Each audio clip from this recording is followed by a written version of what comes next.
It's kind of a case of as you were after a weekend dominated by Morsi's decision to rescind that decree. A lot of people looking at the opposition reaction to that. There was some suggestion they might go for the pragmatic approach, if you like, campaign for a no vote in the referendum. In the end, not a bit of it. They're sticking to their guns, rejecting that vote, saying that the draft document doesn't represent the will of the Egyptian people, calling for massive nationwide demonstrations tomorrow, Tuesday, as are the Muslim Brotherhood. We've all seen what can potentially happen when those two camps go head-to-head on the ground with those deaths last week. Although since then, the rival demonstrations in Cairo have been geographically quite a long way apart. In the background, of course, there's the army at the moment on the ground playing that neutral role up by the presidential palace, protecting the palace, but at the same time allowing the anti-Morsi demonstrators to behave as they like, effectively. But they have been given extra powers in the run-up to this referendum, evoking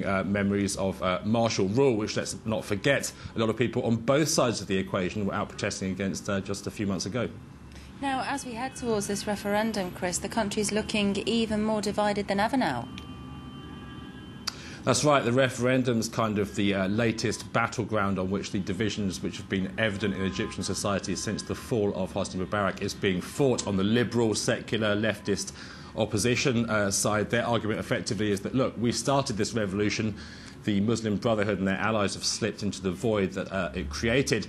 They're intent on taking the country in a direction that we don't agree with, and they're happy to use the arms of the Mubarak state to do so. On the other side, the Muslim Brotherhood, Morsi and that particular camp saying, well, look, we're actually the guardians of the revolution. If we have acted in an authoritarian way, that's also to protect against former regime elements, namely the judges, and those particular divisions are going to exist whether or not this referendum takes place.